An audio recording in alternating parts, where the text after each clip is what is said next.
everybody. Look, it's been a day. It's been a day.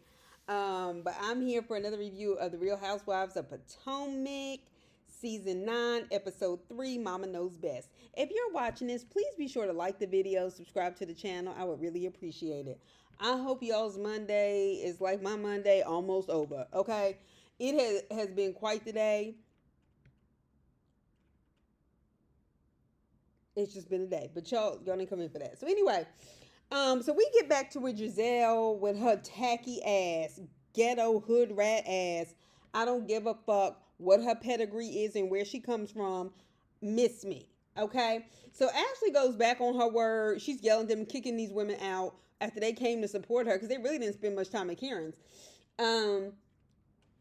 Essentially by saying that they weren't allowed to come in. First of all, like I said last week, the amount of attention Giselle gave them by even yelling and carrying on, you made yourself look bad. I would never work with you again, but I would never work with you at all. Anyway, so they were offended, obviously, and embarrassed. Nobody likes to get kicked out of anywhere. And she's got her security. Giselle always has this fake ass security. Like that time Monique rocked Candace's head like she should have. And then you show up at Karen's house with security. It's just such a joke to me. Anyway, so they sent the tech or the person working there along with Ashley with one of their little iPads with the QR code and was like, so y'all can donate, y'all can still give your money. Who the fuck would give their money after being treated like that? And that's how I know these are people working. Whoever was working on the fundraising committee or handing out the iPads with the QR codes wanted to be on TV. You are not that goddamn stupid to go chasing them women out to give them that and said they could still support. Ashley then tries to bust the automatic door open that Jazzy closed on her. You know what? Jazzy, I like you. You are good for the show. You are very good for the show. Okay, because they need somebody to keep it real and to not be afraid to go hard and not want to kiss Giselle's ass or Karen's ass. Like just being their own chick, okay? So this is the first time on this show I've watched somebody give Ashley the business the way they needed to. And Jazzy gave it to her. And I feel like Jazzy will give it to anybody else. Jazzy is a very good addition, okay? Bravo, treat her right, so she'll come back. Anyway, so Stacey, once again, Stacey is just classy, okay? You could just tell. All right, Stacey invites the women over her house, basically to talk about what the hell that was the night before. Ashley said, well, G&A had a great night with your I can't stand a fake bitch like Ashley to save my life. There are so many, there's been enough girls like her, all right, who want to like smile in your face and hate your guts behind your back, come in your house, talk shit, try to act like you smoothing things over, only so you can go and gossip about it later. Bitch, get the fuck out of here. So Jazzy said, oh, okay, gangsters and alcohol had a good night. I said, she said, that's y'all's new name. And Stacey was like, that's what y'all act like. See, this is what I'm talking about. Because for so long, this whack ass shit on this show has gone so unchecked. All right. So they will, Ashley and Giselle, we don't even take y'all seriously. I don't take you seriously, okay? And that's all I need to know. Okay, y'all will never have a successful business because they don't act like business women. Even for TV, you don't even act that way. I'm with Wendy. She said, how y'all gonna be expanding an unsuccessful business? It's because them little tired old cheap ass clothes of theirs, aren't working. And Jazzy got what you came for, Ashley. Okay. So she said, I didn't mean to close you in my Sprinter. And even if I did, even if she did, I would have still said, fuck you. Anyway, Ashley starts telling what Giselle said that Karen said to Karen. This is what I'm talking about. But it's not even fun. It's just the same old stupid formula. It's whack. So Ashley calls herself, she's going to call Karen out for the invitation to all the women. Ashley, there was a time to do this. And right now, what you in trouble for is for that fake ass shit you did. Now, Karen says, Oh, you mean after that inquisition y'all had? Nobody. She was like, nobody could ask you questions. Michael was touching all of his hands, had his hands all over men and everything else. I said, ooh, facts. Anyway, so then Karen brought up those Uber gift cards and how she knew Ashley was trying to be shady. She was. She was. And, look, we know Karen lies. We know Karen lies about a lot of things. But I don't think making fun of somebody's drinking problem and beating down on them like that, I don't like that. I don't believe in those pile-ups like that. I don't. I really don't. And if somebody really does have a problem, just like when y'all knew both of Karen's parents were dying and y'all kept fucking with her that season, that's some bullshit. Because y'all knew. And my thing is, even if she has a drinking problem, okay, y'all don't have to overdo it. You really don't. I don't care whether you even like her or not. It's just, you just don't do that. Anyway, Ashley, you dumb as fuck for spending your money on them fucking Uber gift cards. It's clear you don't know what to do with your money anyway. Michael basically bought the house that you are living in under some shady contract, some LLC title, which clears your credit. But then later everybody gets caught up in fraud. With the realtor, created some shady sort of contract with the realtor and with your silence. Okay, the fact that you have been on this show for 9 seasons and you still don't have anything to your name and can't do things without Michael says something is very, very wrong. You are completely irresponsible. You have no vision and you have really no focus. Because the thing is, if your goal is to take care of your children, regardless of your relationship with your husband, you would have something of your own by now. Not Oz. Don't nobody want no kangaroo meat. Not this stupid ass GNA. All this other dumb shit you tried to put in order. It's whack. Okay, it's whack. All right? So Karen says, I should have gave you the money back so you could get those acorns from your feet. And I was like, what is she? I was like, damn, are her corns that bad? I haven't seen it, but they need to put those on camera so we can laugh and talk about Ashley some more. So Ashley and her two-faced ass says to the women, like, yes, Giselle should apologize for the way she acted. Well, let's also mention how you and Giselle don't communicate because y'all don't really have no connection. And y'all doing this fake-ass organization. Y'all hadn't even had a conversation about who should and shouldn't be there until she got there at 6:30 and y'all talking and wasn't nobody even fucking there. So don't play with me. Don't do that. Okay? While in a confessional saying, well, Giselle doesn't apologize. Well, bitch, what you telling that for? Anyway, then we get Wendy. Wendy bores me. All right, her mom is cooking some weird shit that looked funky, but whatever. When she pulled that whatever the hell that was out of the freezer, I said I can't. So Wendy says her mother doesn't think they eat if her mother doesn't. Her mother's in her business too goddamn much. That's why I think it's more to this Eddie's parents' story than they're giving. Your mother is way too involved in your life. Like when she was at that christening and said, I'm the mother, I said, oh, you one of those. My mother's full of shit. Anyway, so she said she has an announcement and her mother was like, you're pregnant again. I was like, ooh, girl. She was like, no, I'm going to Lake Norman, North Carolina. Wendy, when y'all force these scenes, I need you. You don't have the personality for reality TV. You and or Robin. And Cynthia Bailey was like that too. Like, you kill the vibe. Anyway, she says she's going with the ladies and says this will be the best because it's her birthday. When has anybody ever had a good birthday on these trips with these people? When? Name me a show. I need to know. So she mentions to her mother that Eddie's dad had called her for Mother's Day. And she said, I want to invite him to my 40th birthday party. So her mom is saying she should invite them. But the last time she saw them was at one of the kids' baptisms or something. And she went to hug Eddie's mom. And his mom basically gave it a cold shoulder. And as far as I'm concerned, like I said, her mama has a habit of being in her business and keeping up chaos and confusion. Her mom is messy. We saw that shit with NECA when Wendy kept doing, what did I do to you? Your mama does your dirty work. And so does your sister and the people around you. I don't trust anybody who always has that religious talk pouring off their lips like Wendy's mother. They're the worst ones. Next, Greg and Kay, we get a brief scene with them. And Kay, I like you, but you're not really giving much. So I was afraid when I saw that townhouse that we were back with Robin and Juan. I said, oh my gosh, they made them a friend of the show.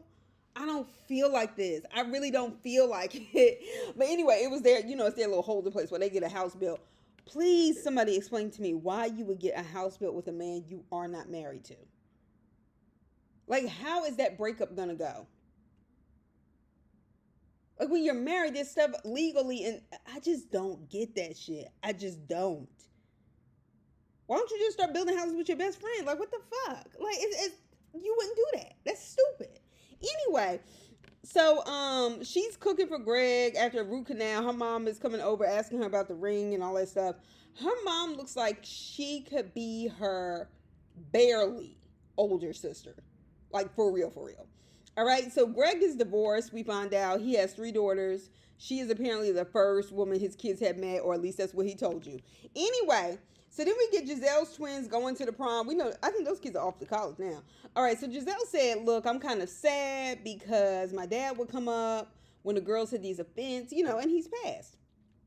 And she said, I realized, that, look, I'm not mad at these girls. I'm mad at Karen. I said, no, Giselle. What you should have said is, I'm mad at my life. And when I feel angry that I can't convince people that my life is good and that I'm not miserable, even though I am, I get very, very angry. And so I'm angry at the world, and I'm angry at everybody who has a marriage and have to nitpick their lives. I'm angry with anybody who seems to be happy in a relationship because I don't have one. And I am still very, very bitter to the motherfucking core about what Jamal did to me a very long time ago. Y'all were married 7 years. And most of that was divorcing, okay? I mean, a good chunk of it was divorcing. Anyway, so they're telling the girls what time they need to be home, stuff like that at that age. And they were like, make one trip home, so y'all need to figure it out. I did, for some reason, I wanted to cry too when that little twin came out in red. I don't know why. Anyway, in the confessional, they asked Giselle, they said, well, word on the street is Jamal has a girlfriend. And she said, yes. We kind of figured. And I was like, for the mother of his children, don't you think he should mention it, knowing you on TV and stuff? Maybe you and Jamal don't talk like you say y'all do. All right? She was like, but he is the father of all my girls, and that's what remains the same. I was like, okay, bitch. Because when they asked you, you got to deflecting. And whenever you see Giselle gulp in that 4-tier gooseneck of hers, let me tell you something. She is embarrassed. We've seen it. We saw it when Monique called her out. Anyway, Mia and Ink. Okay, let's not do too much forcing on us, because Ink is not really doing anything, at least on camera, that makes him not likable. Like, I mean, not terribly. Like, it's nothing that annoys me about him. He's just, okay. All right. Ink did not sound straight to me. He did sound like he was from Atlanta. And then I said to myself, like he has that southern drawl. And then I said to myself, well, that can also indicate. Anyway, but Gordon lives in the same building with me. I said, what the fuck? This is just so stupid. She was like, sometimes we go and we get at Airbnb so we can have our privacy, so he doesn't come up looking for coffee and this and the other. I was like, but Mia never makes any sense. So Jackie comes over to Mia's house with her kids for her ex-boyfriend's birthday, the father of her children. Okay? This cast is better this time around because it makes sense. It makes sense that Jackie's hanging out with Mia. It makes sense that Stacy, met Karen on, the home shopping network. Like, it just makes more housewife sense. So Jackie said Ink was asking her out to dinner when him and Mia broke up, but she said no because she didn't want to get in the middle of that. I believe it. He's that type. And Mia knows, and Mia just don't care. Anyway, so Jackie has better taste in men, clearly. You wouldn't be embarrassed to have Jackie and her, ex-partner come to school for you, but Mia and her mess, whew, I can't. So Stacy and TJ come to work out, or go to work out. TJ is telling her about getting her body together. I said, what the fuck? What's wrong with her body? Like, TJ, you look like that yellow M&M that they show on TV a lot around Christmas. Anyway, so she asked him, she was like, on a scale of 1 to 10, how bad do you want to sleep with me? Do you know this punk bitch said 0? The reason why people waiting to have sex until marriage is a big deal is because it's the temptation of it all. It's not because you're not supposed to be attracted or have sexual desires for the person you're with. That's insulting. See, he would have been done. But anyway, the producer asked her if he was a virgin, and she says, no, he's had sexual partners. I said, yeah, men. I told y'all last week, I could tell before I even saw what he looked like. Anyway, so TJ starts telling her he has to do things the right way. Then why are you dating a woman who isn't divorced? Because you can still kind of have some semblance of a beard and then have an excuse for not engaging with her. You with your 40-year-old ass, when did you start this celibacy journey? Right. I told y'all about him. Anyway, so Mia tells us she sat down with Giselle, and Giselle apologized after Ink called her auntie. Because I just knew you was talking about Karen. Yes, for the win. She says Karen has a date in criminal court, and her and Ink do something stupid like whispering. Anyway, Giselle meets the women at the restaurant after she kicked them out of her event. Let me tell you something. There's no need for me to sit down with you. You will forever be on my fucking shit list. And I'm one of them people, I do not, once you do something like that to me, I don't pay you any fucking attention. I had a fucking boss like that who screamed at me. I mean, literally screamed at me when I made a joke. When people were walking back in the office all at the same time, and me and another person were in the office, and I said, see how they do us? See how they do us? They go out, go out to lunch, and then they all come back together. Right? Everybody's laughing at her. No, I'm so sick of people making assumptions. Da, da, da, da. That bitch had to eventually report her to HR because she was insane and unfucking hinged. But nevertheless, dust.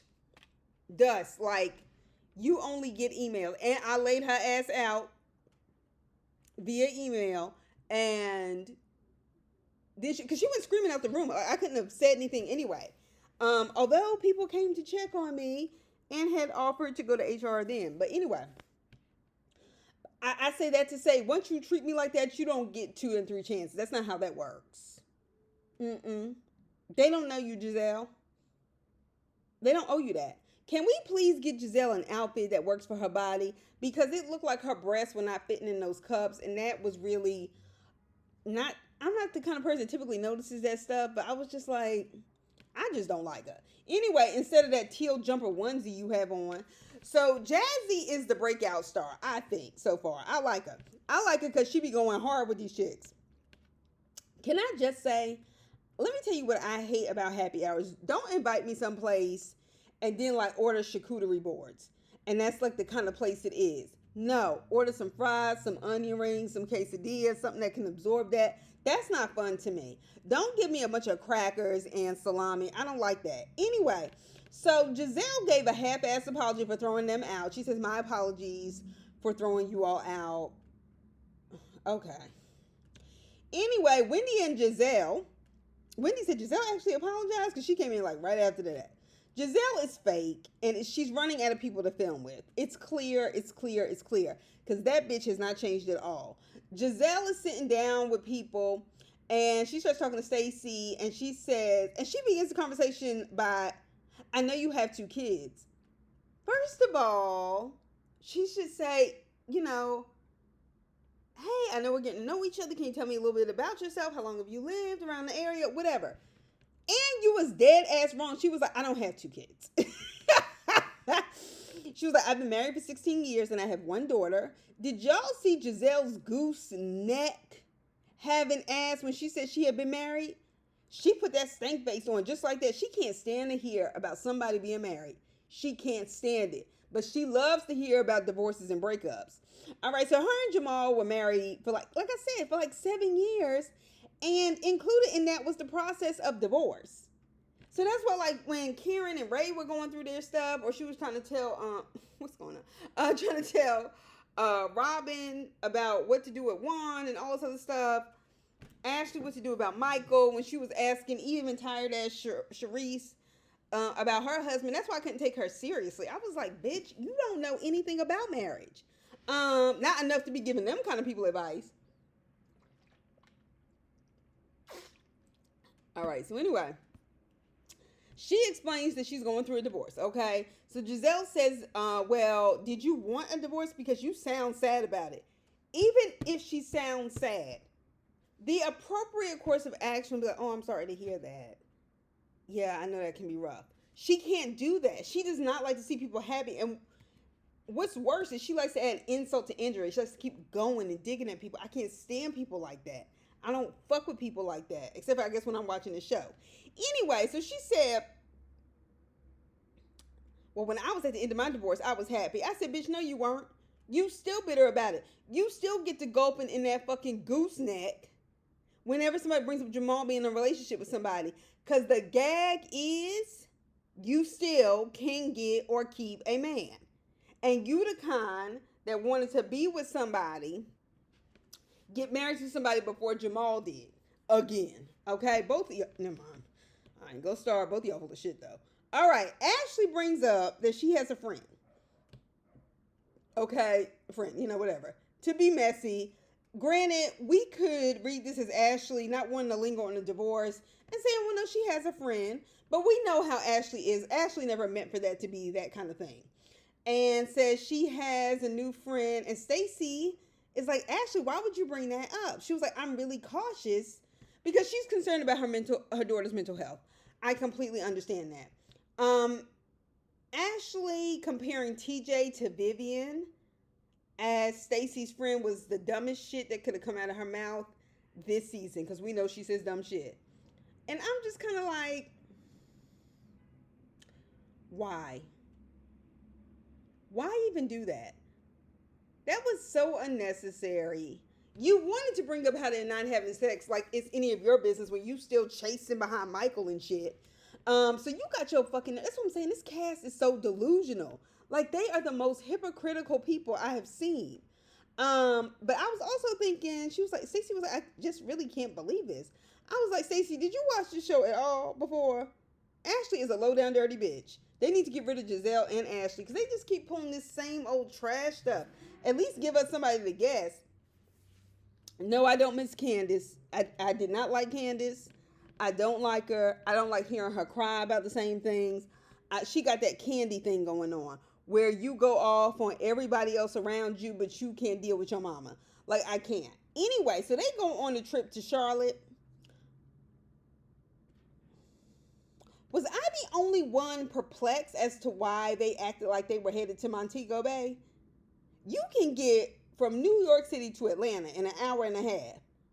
You can definitely drive from Maryland to Charlotte. Okay? I lived in Baltimore and drove down to Atlanta.